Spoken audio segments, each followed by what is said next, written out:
이제 마지막 예배를 드린 후에 이제 계획대로 월요일 아침에 이제 드로아를 떠나게 됩니다. 이 드로아를 출발한 바울의 일행의 다음 행세지는 드로아 남쪽에 위치한 아소였어요. 그런데 다른 일행은 배를 타고 드로아에서 아소로 이동하였지만 바울은 걸어서 이동하였다라고 이야기를 하고 있습니다. 우리 지도 한번 잠깐 볼까요? 지도 한번 보면 바울의 이제 3차 전도 여행 지도인데요. 바울이 아소 여기 보시면 드로아 있죠. 드로아에서 미둘레네 그 사이가 이제 아소라는 곳입니다. 그냥 의지를 가지고 바울이 아소까지 걸어가겠다라고 한 거예요. 사람들은 이제 배를 타고 먼저 갔죠.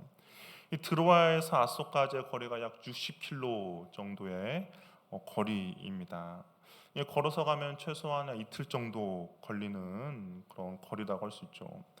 뭐 정확한 이유는 오늘 본문에는 나오지 않아요. 그러나 바울의 이제 이후의 행적들을 보면 예루살렘에서 이제 벌어질 앞으로의 일들 그리고 자신의 그런 앞으로의 사역들을 앞두고 아마 하나님과 대면하는 시간을 가졌던 것으로 우리는 추측해 볼 수가 있다라는 것이죠. 예수님께서도 그러셨죠. 예수님께서도 기적을 베푸시고 능력을 베푸시고 사람들에게 인기를 끌 때마다 대중을 피해서 하나님과 대면하는 시간을 가졌습니다. 새벽 미명에 한적한 곳을 찾아가서 하나님과의 교제의 시간을 가졌어요. 예수님에게도 그 시간이 필요했기 때문입니다. 우리가 신앙생활을 하면서 우리에게도 반드시 하나님과 홀로 대면하는 시간이 필요하다라는 것이죠. 그러면서 나의 모습을 되돌아보는 시간이 있어야 되고요. 그리고 그러한 시간을 통하여서 나를 통한 하나님의 그 사명을 발견하게 되고 또한 내가 바른 길을 가고 있는지 우리의 흐트러졌던 헌신들을 다시 한번 가다듬는 시간들이 필요하다라는 것이죠. 우리가 가끔 헌신하고 봉사를 열심히 하면서 그러다 보면 주님을 잊어버릴 때가 종종 있습니다. 예전에 어떤 분과 이런 이야기를 나눈 적이 있어요. 그분이 중보기도 강사였는데 강의를 탁월하게 잘하셨죠. 중보기도 강사할 정도니까 또한 기도도 열심히 하시고 많이 하신 분입니다. 그런데 이곳저곳 중보기도 강의를 많이 하러 다녔는데 정작 기도할 시간이 이제 없다라고 이야기를 들었습니다. 이 일에 빠져서 자신이 하고 있는 정작 중요한 것을 놓치게 된 것이죠. 바울은 어찌 보면 자신에게 있어서 그 정말 중요한 일들을 하기 위해서 하나님께 더욱더 집중하고자 홀로 걷는 것을 택한 것입니다. 그래야 자신에게 맡겨진 사역들을 온전히 잘 감당할 수 있기 때문인 것이죠. 우리가 교회를 위해 많은 헌신과 봉사하는 것도 중요합니다. 그러나 더 중요한 것은 홀로 하나님과 대면하는 시간을 갖는 것이죠. 그 시간이 반드시 있어야 하나님께서 우리를 통하여서 각자 맡기신 사역 가운데 감사함과 기쁨으로 온전히 감당하게 된다라는 겁니다. 이제 바울이 일행들을 만나 곧장 배를 타고 우리 지도 좀 계속 보여주세요. 미들레네에서 기오와 사무를 거쳐 이제 밀레도에 도착하게 됩니다. 근데 밀레도는 에베소 남쪽이죠. 약 45km 정도 밑에 위치한 위치입니다. 그런데 우리가 보통 생각할 때 기후에서 에베소로 도착하는 것이 오히려 바울에게 있어서 더욱더 의미가 있다고 생각이 들 수도 있어요. 왜냐하면 에베소에서 바울이 3년간 이렇게 사역하지 않았습니까? 오랜만에 본 사람들도 있을 것이고 거기에서 이제 사람들과의 그런 재회의 시간, 기쁨의 시간을 갖는 것이 당연한데 바울은 근데 그렇게 하지 않았어요. 오히려 밀레도에 멈췄다라고 이야기합니다. 그러면서 이렇게 이야기해요. 바울이 오순절 안에 예루살렘에 이루고자 한다라고 이야기합니다.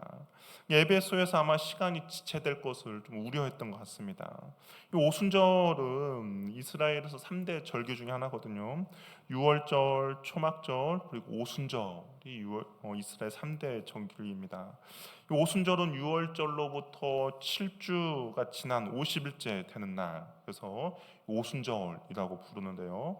그래서 칠칠절이라고도 부릅니다. 그리고 또 그 시기가 밀이나 어떤 보리 수확 시기와 겹쳐서 맥추절이라고도 부르는데, 그리고 6절을 보면 우리 사도행전 20장 6절을 보면 이제 바울이 빌립보에서 무교절을 지내지 않았습니까? 6월절 다음 날부터 시작되는 무교절을 이제 빌립보에서 지냈어요. 근데 이제 바울이 빌립보에서 드로아로 가기 위해 그 바다를 이제 건너는데 5일이 걸렸습니다. 그리고 그 드로아에서 7일을 체류를 했죠. 그리고 아소까지 걸어서 이틀, 그리고 아소에서 배를 타고 밀레도까지 도착한 시간들 합하면 약 한 20에서 25일의 시간이 소요됐습니다. 그러니까 바울의 마음은 예루살렘에서 오순절을 지내야 하는데 빌립보에서 무교절이 지났으니까 앞으로 이제 바울에게 남은 시간은 약 한 20에서 25일 정도의 시간밖에 없는 것이죠. 그래서 20에서 25일 만에 예루살렘에 도착한다는 것은 빠듯한 시간이에요. 그래서 아마 바울이 에베소에 가면 더 많은 시간들이 지체될 것 같아서 에베소 지역이 아닌 이제 밀레도에서 이렇게 머물게 된 겁니다. 그래서 바울이냐 밀레도에서 에베소로 사람을 보내요. 그리고 에베소에 있는 장로들을 이제 밀레도로 청하게 됩니다. 앞으로 어떻게 될지 모르는 상황 가운데 정말 이제 바울이 에베소에 있는 장로들에게 고별 설교를 하기 위함이죠. 바울이 이제 아시아를 떠나면 자신을 대신해서 에베소 성도들을 이제 책임져 줄 사람들이 에베소 장로들이기 때문에 그들에게 다시 한번 고별 설교를 하고 그리고 그 성도들, 그러니까 에베소 교회 성도들과 아시아에 있는 성도들을 이제 부탁하는 그런 설교를 하는 겁니다. 그러니까 유언과 같은 마지막 설교를 하는 것이죠. 바울은 에베소에서 3년의 시간 동안 어떻게 사역했는지를 이제 장로들에게 이야기합니다. 아시아에 온 지 첫날부터 나 이렇게 사역했습니다. 그 장로들 다 알고 있어요. 우리 한번 19절 말씀을 한번 같이 읽어보도록 하겠습니다. 19절 말씀 한번 읽어볼게요. 시작. 곧 모든 겸손과 눈물이며 유대인의 간기를 말미암아 다 시험을 찾고 주를 섬긴 건가. 내가 에베소에 아시아에 처음 온 날부터 이렇게 사역했는데 눈물, 겸손과 눈물, 그리고 유대인의 여러 가지 관계로 힘든 거 어려움이 있었음에도 불구하고 내가 참고 주를 섬겼다라고 이야기합니다. 이것을 좀 더 쉬운 성경으로 찾아보면 이렇게 이야기해요. 그동안 나는 유대인들이 지어낸 모함으로 몹시 고통을 당했습니다. 그러나 난 언제나 겸손히 때로는 눈물을 흘리며 주님을 섬겼습니다라고 이야기해요. 눈물과 겸손과 눈물과 관계 이 모든 것들이 주님을 섬겼다라고 것을 이야기하고 있어요. 3년 동안 온갖 시련과 모함이 있었죠. 그럼에도 불구하고 주님의 종으로서 흐트러짐 없이 주님을 온전히 섬겼다라고 이야기합니다. 바울이 온갖 모함과 고통에도 불구하고 굳건히 할 수 있었던 이유는 다른 것이 아닙니다. 이 일이 주님을 섬기는 일이었기 때문인 것이죠. 사람들의 시선이나 평가가 아니라 오직 주님만을 바라보았기 때문에 그 힘든과 어려움이 있었음에도 불구하고 굳건히 그 자리를 지킬 수 있었다라는 것이죠. 우리가 교회에서 사역을 하다 보면 낙심이 될 때가 있죠. 힘이 들어서 포기하고 싶을 때가 있습니다. 사람들의 말 한마디에 내가 더 이상 안 한다라고 내려놓고 싶을 때도 있어요. 그런데 우리가 한번 더 생각해 봐야 할 것은 무엇이냐? 이 모든 일이 누구를 위한 일이냐라는 것이죠. 어떤 나의 경력을 쌓고 나의 명성을 쌓기 위한 것이 아니라 바로 주님을 섬기는 일이다라는 겁니다. 주님을 섬기는 일이기 때문에 내가 힘들고 고통을 당하더라도 참고 견디고 인내할 수 있는 것이죠. 주님께서도 나를 위해서 어떠셨습니까? 기꺼이 참고 견디고 인내하셨죠. 옛날 신앙의 선배들이 사람 보지 말고 하나님만 바라보라라고 말씀하십니다. 특히 교회에서 봉사하고 사역하는 분들에게 꼭 필요한 말씀인 것이죠. 이 모든 것들이 주님을 섬기는 일이다라는 겁니다. 우리 이러한 모든 것들이 주님을 섬기는 일이기에 온갖 시련과 모함과 고통이 있더라도 주님을 섬기는 일에 게으르거나 포기하지 않는 은혜가 저와 여러분들에게 있기를 바랍니다. 바울이 에베소 사람에게 유익하다고 여겨지는 것은 공적이든 개인적이든 거리낌 없이 가르치고 전파하였습니다. 그로 인해서 더 많은 어려움도 겪었어요. 사람의 손으로 만든 것은 신이 아니라 우상 숭배임을 가르쳤을 때 에베소 사람들은 가만히 있지 않았죠. 폭동을 일으켰습니다. 회당에 들어가서 예수님이 그리스도다라는 것을 전했을 때 그것을 받아들이지 못하는 유대인들로 인하여서 유대인들이 박해하고 또한 죽이려고도 했습니다. 그럼에도 불구하고 바울은 멈추지 않고 진리의 복음을 계속 전하였죠. 유대인이나 헬라인이나 하나님께 돌아오길 바라는 그 마음에서 계속적으로 복음을 전한 것입니다. 바울이 포기하지 않고 계속적으로 복음을 전한 것은 주님이 기뻐하는 일이기에, 주님이 원하시는 일이기에 포기하거나 멈추지 않았던 것이죠. 바울이 장로들에게 이렇게 이야기한 이유가 무엇입니까? 여러분들도 이렇게 하라고 당부하는 것 아니겠습니까? 어렵다고 힘들다고 핍박이 있다고 주님을 전하는 그 복음을 멈추지 말고, 그럼에도 불구하고 내가 그럼에도 불구하고 끝까지 주님의 복음을 전한 것처럼 당신들도 꼭 이렇게 해야 한다라고 당부가 이 안에 들어있는 것이죠. 에베소 장로들은 바울이 3년의 시간 동안 주님을 어떻게 섬겼는지, 주님의 증인을 어떻게 살아왔는지 보고 겪어서 잘 알고 있습니다. 고별 설교를 하면서도 바울이 자신이 주님 앞에 어떻게 살았는지 그 사실을 다시 한번 상기시켜주고 있어요. 자신이 떠난 뒤에도 아시아에 흩어져 있는 그리스도를 위해서 에베소 장로들도 그렇게 살아달라고 당부하기 위한 것이죠. 이 믿음이라는 것이 단순한 지식이 많다 해서 믿음이 좋다라고 이야기하지 않습니다. 믿음은 삶으로 나타나는 것이죠. 내가 주님을 아는 만큼, 주님을 경험한 만큼 그 믿음은 삶으로 나타나야 참된 믿음이 되는 것이죠. 교회를 아무리 오래 다녀도 그 사람에게서 믿음의 모습이 나타나지 않는다면 어찌 보면 그 사람은 믿음이 없음을 말해 줍니다. 보고 듣고 배운 만큼 삶으로 실천되어야 그것이 참된 믿음이란 것이죠.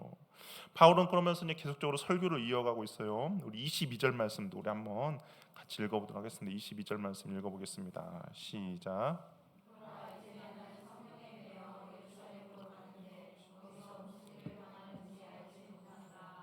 바울이 예루살렘으로 가는 것은 자신의 어떤 계획 그리고 자신의 어떤 일 때문에 가는 것이 아니라 성령에 매여서 예루살렘으로 가는 거다라고 이야기합니다.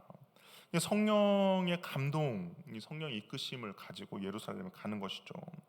그러면 예루살렘에 가는데 과연 어떤 일이 벌어질까? 바울이 모르고 가는 건 아니에요. 왜냐하면 23절에 보니까 성령께서 이렇게 말씀해 주셨어요. 각 성에 내게 증언하여 결박과 환난이 나를 기다린다라고 이야기합니다. 너가 예루살렘으로 가는 것이 하나님의 감동, 하나님의 뜻 때문에 예루살렘에 가는 것인데, 근데 그 예루살렘에 가는 길이 어떤 비단길이 깔려 있어서 사람들의 환호와 사람들의 그런 위로와 그런 격려가 기다리는 것이 아니라 결박과 환난이 기다린다라고 이야기합니다. 쉽지 않는 길이다라는 것이죠. 힘든과 어려움이 있습니다. 그럼에도 불구하고 바울은 자신이 그 예루살렘 길을 갈 것인데 어떤 다짐을, 어떤 의지를 나타내고 있느냐? 우리 24절 말씀도 한번 읽어보도록 하겠습니다. 24절 말씀 읽어볼게요. 시작.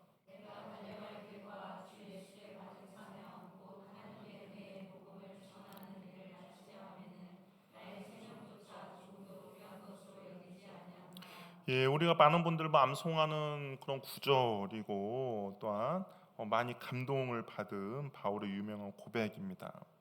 결박과 환난과 핍박과 고난이 있는 예루살렘을 향해서 나의 달려갈 길이라고 표현하고 있습니다. 그런데 주님께서 자신에게 주신 그 사명이라는 거예요. 결박과 환난과 고통이 기다리지만 그럼에도 불구하고 나는 그 길을 끝까지 갈 것이다라고 이야기합니다. 이유는 다른 것이 아니에요. 주님이 주신 사명 때문입니다. 주님이 기뻐하시기 때문인 거죠. 주님이 원하시기 때문에 기꺼이 그 길을 가겠다라고 이야기합니다. 우리가 이제 앞으로도 살펴보겠지만 바울이 갈 때마다 성령의 감동으로 예언하는 사람들을 만납니다. 그런데 그 사람들의 한결같은 의견은 무엇이냐? 예루살렘을 가지 못하도록 하는 거예요. 성령의 감동으로 가지 말라라고 권면합니다. 가면 죽을 고생을 한다라는 거죠. 그런데도 불구하고 바로 끝까지 그 길을 가겠다라고 고집을 합니다. 자기 생명조차 귀한 것을 여기지 않겠다라고 이야기해요. 결단과 결정은 내가 하는 것이죠. 바울이 만약 예루살렘에 가지 않는다고 해서 누가 비난하고 바울을 누가 정죄를 하겠습니까? 분명히 그 사람들도 성령의 감동으로 가지 말라라는 바울의 말을 듣고 바울이 그럼 안 가도 되는 상황이죠. 그러나 성령이 주신 그 갈등되는 두 가지 길에서 바울은 결단하고 선택한 거예요. 어떤 걸 결단하고 선택했느냐? 주님이 기뻐하는 일을 기꺼이 결단하고 선택한 것이죠. 주님께서 자신에게 바라는 그 일에 대해서 비록 그곳이 힘들고 어렵고 결박과 핍박과 환난이 기더라도 주님이 원하시기에, 주님이 기뻐하시기에, 주님이 바라시기에 그 길을 결단하고 선택하여 그 길을 걷겠다라고 다짐한 것입니다. 우리는 주님이 기뻐하시는 일이면 주님이 나를 통하여서 어떤 원하시는 일이 무엇인지 알 때가 있어요. 그런데 그 길이 때로는 힘들 때도 있죠. 때로는 어렵고 때로는 손해 보는 그런 길일 때도 있습니다. 그럴 때 우리는 어떻게 합니까? 갈등이 되죠. 갈등이 되면서 어떻게 합니까? 애써서 외면할 때가 있습니다. 하지만 내가 그러한 갈등을 느낀다라는 것은 주님께서는 내가 그 길을 그것을 하기를 원하시는 마음, 바람이 그 안에 있다라는 것이죠. 주님이 원하시지만 나의 어떤 힘듦과 핍박과 어려움 때문에 내가 그것을 외면할 때가 있습니다. 하지만 주님의 나를 믿고 신뢰한 주님 앞에 우리가 믿음으로 온전히 결단하는, 반응하는 은혜가 있길 바랍니다. 비록 그것이 힘들고 어려운 길이더라도 주님이 기뻐하시는 일이다며, 주님이 원하시는 일이다며 기꺼이 그 길을 걷는 은혜가 있기를 바라요. 그리스도의 삶의 목표는 세상의 부귀영화가 아니죠. 부귀영화가 삶의 목적이라면 우리는 물질이라는 우상 숭배자로 전락할 수밖에 없습니다. 우리의 삶의 목표는 그런 부귀영화를 누리고 이 땅에서 얼마나 잘 사는가가 아니라 주님의 부르심에 따라 순종하며 나아가는 것이죠. 주님이 기뻐하는 것이 있다면 그 일이 힘들고 어렵더라도 기꺼이 그 주님의 기쁨이 되는 것이 우리의 삶의 목적입니다. 주님이 기뻐하신다면, 주님이 원하신다면 기꺼이 한 몸 주를 위해 헌신하며 나아가는 것이죠. 바울이 지금 그러한 결심과 결단을 하고 있다라는 겁니다. 이제 두 번 다시 얼굴을 보지 못할 거예요, 장로들을. 그래서 25절에 여러분들이 다 내 얼굴을 다시 보지 못할 줄을 안다라고 이야기합니다. 이 바울도 그 예루살렘을 가면 자신이 어떤 고통과 고난이 있다는 걸 알기 때문에 지금 이 에베소에 있는 장로들과의 이제 마지막이라는 것을 알고 있죠. 그래서 사도 바울은 예루살렘 돌아가면 다시는 이제 아시아에 오지 못하는 것도 알고 있습니다. 마지막 이별입니다. 그러면서 바울은 다시 한번 자신이 에베소에서 어떻게 사역을 했는지 다시 한번 이야기를 하고 있는데요. 우리 26절, 27절 말씀 우리 다시 한번 읽어보도록 하겠습니다. 한번 읽어볼게요. 26절, 27절 말씀 읽어보겠습니다. 시작.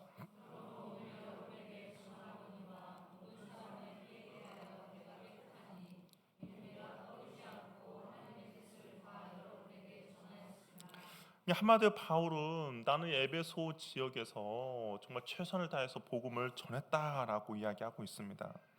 여기 보면 최선을 다해 복음을 전했기에 모든 사람의 피에 대하여 깨끗하다라고 이야기해요. 이것은 이제 에스겔서의 말씀을 바울이 자신에게 이제 적용한 말씀인데요. 에스겔서 3장 17절 19절 말씀 우리 한번 같이 읽어보도록 하겠습니다. 에스겔 3장 17절 19절 말씀입니다. 한번 읽어보도록 할게요. 시작.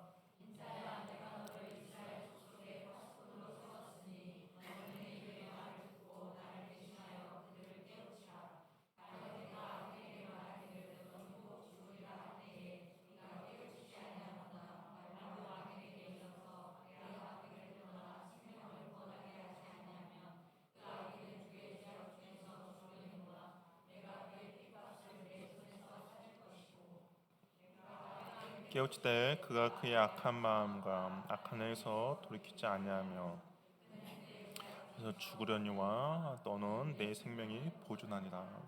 근데 파수꾼은 중요한 역할을 하죠. 사람들 죽고 사는 것이 파수꾼에 달려 있습니다. 적군이 보이면 파수꾼이 나팔을 불면 파수꾼의 그 나팔 소리를 듣고 사람들이 피하든지 아니면 전쟁 준비하든지 대피를 합니다.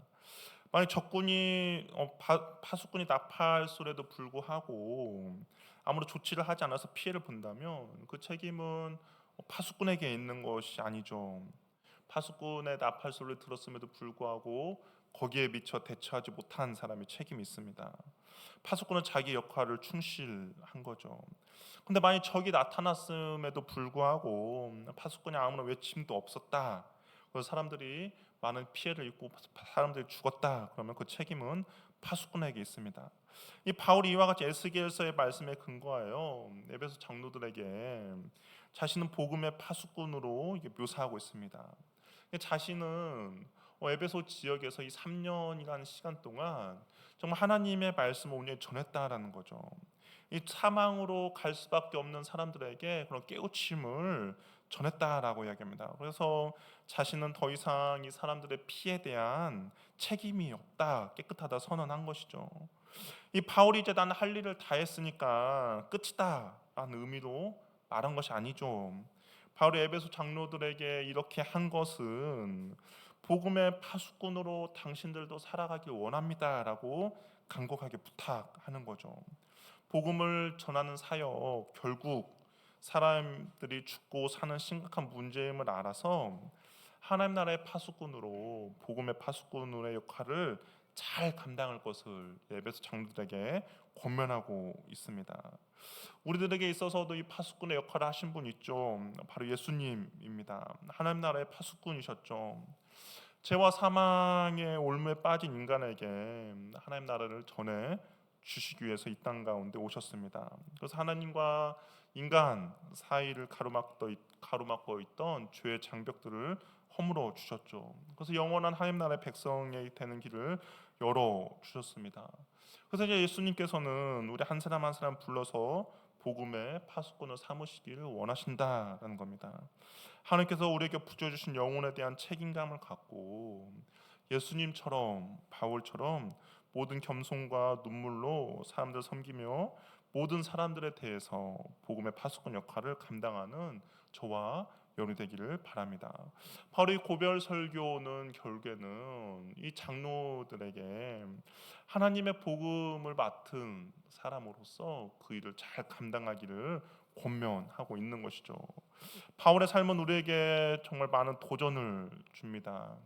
우리가 주를 위해 봉사하고 헌신하는 일이 힘들고 고통스럽다 느껴질 때 우리는 바울의 고백을 꼭 기억하시길 바랍니다.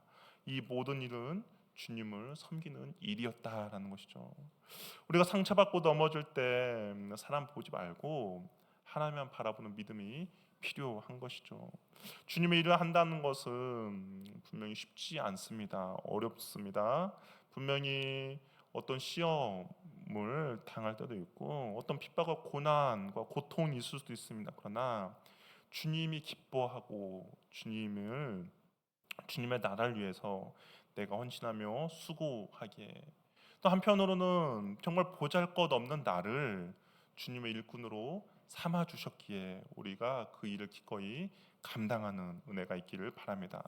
많은 사람들이 있죠. 주님을 위하여서 얼마나 수고하며 헌신하고 싶어하는 많은 사람들이 있습니다. 그러나 주님께서는 부족하지만 기꺼이 나를 사용하시길 원하십니다. 그 부르심 앞에 우리가 기꺼이 헌신하는 은혜가 있기를 바라고 바울처럼 생명조차 귀한 것을 여기지 않는 결단도 내리시기를 바랍니다. 이 결단은 내가 가진 힘과 능력으로 할 수 있는 것이 아니죠. 그것은 오직 주님께서 나를 위해 십자가에 지신 그 사랑에 대한 우리의 반응입니다.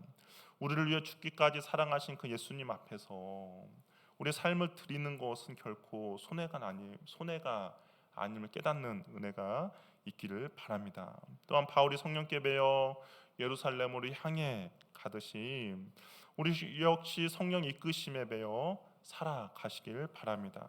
우리에게 주어진 삶의 길에 결박과 환란이 있을지라도 우리를 부르신 주님께 받은 사명, 곧 하나님의 은혜의 복음을 증언하는 일에 내 생명조차 아끼지 않겠다라는 이 고백을 삶으로 증명하는 저와 여러분이 되기를 바랍니다. 어떤 갈등의 상황이 있을 때 그 갈등이 있다는 것은 그것도 주님께서 내가 그 일을 하기를 원하신다는 그 의미가 그 안에 담겨 있기 때문에 기꺼이 그 갈등 앞에서도 주님이 기뻐하는 일이라면 순종하며 나아가는 저와 여러분 되기를 바랍니다. 우리 잘 일어나셔서 함께 찬양하며 기도하며 나가도록 하겠습니다.